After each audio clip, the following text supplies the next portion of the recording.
friends and fellow gardeners, and I would like to welcome each and every single one of you to Grimes's Garden. I know as we get bigger, there are many of y'all that have different paths of life. Y'all live in different areas with different situations. Some of y'all are better at gardening, some of y'all are worse at gardening, and some of y'all are just here to really, get inspired or learn something a little bit different that y'all might not hear on a day-to-day basis. Here at my college, we are in the mountains, so if y'all would like to see my previous adventure in the Blue Ridge Mountains backpacking, please press here. And y'all will be magically transported to my adventure backpacking in the Blue Ridge Mountains. And it was a fun time, and I really want to do more of that. But I was thinking I need to do a basic, how to plant a seed 101. So that is what this is today, how to grow a seed 101. Before I continue with the video, please like and comment and subscribe down below. That really helps me out, and it helps me know what y'all want in terms of content. And I'm really looking forward to making a fishing video, and I'm really looking forward to making hiking videos, a survival video, and a how to grow tomatoes video after this basic seed 101.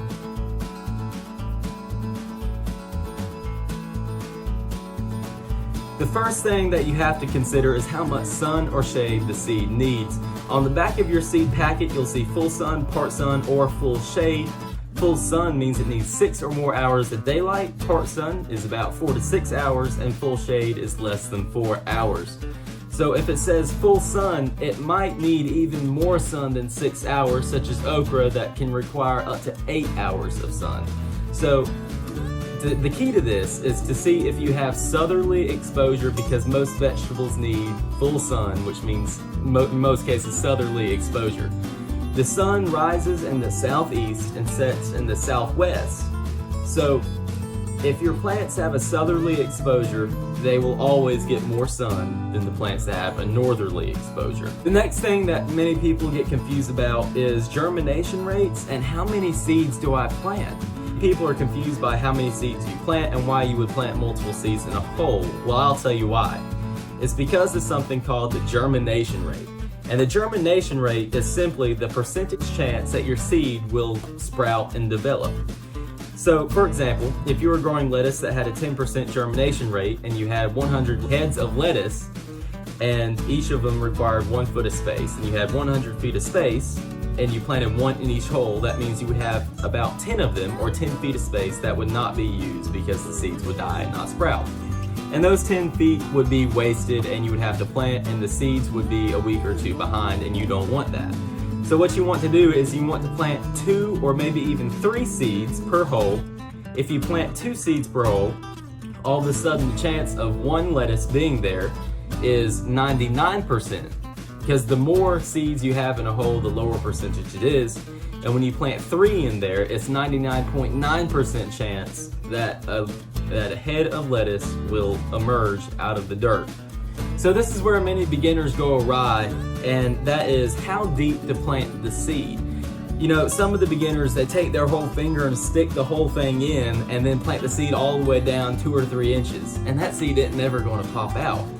So a good simple trick that we do at Grimes's Garden is to take the size of the seed and multiply it by 3, and you would plant it about 3 times the seed's width or height, or however big the seed is. Now the exception to this is if it's a big seed such as a pumpkin seed, you're just going to want to do it about 2 times the depth. So it really doesn't ever need to go more than an inch, and I know especially like tomato seeds, it goes about a fingernail depth. So you want to plant them really shallow. It's better to plant them too shallow than it is too deep. And lastly, you may ask, what if, all 3 of those sprouts come up in that area where I planted 3 seeds? Well, not to fear, this gives you an advantage, and it is called thinning.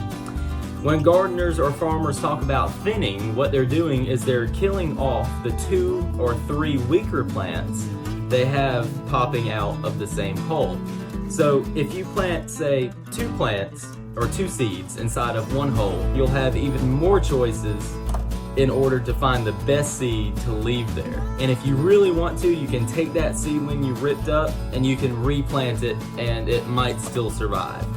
So it'll give you more choices and it will allow you to select the absolute healthiest head of lettuce in the example that we're using to grow. Now this is where I'm going to have to leave y'all, but I love each and every single one of y'all, and if y'all have any questions whatsoever on anything I said or anything about planting seeds, please post it in the comments below and I will be answering all this week. I will see y'all next time.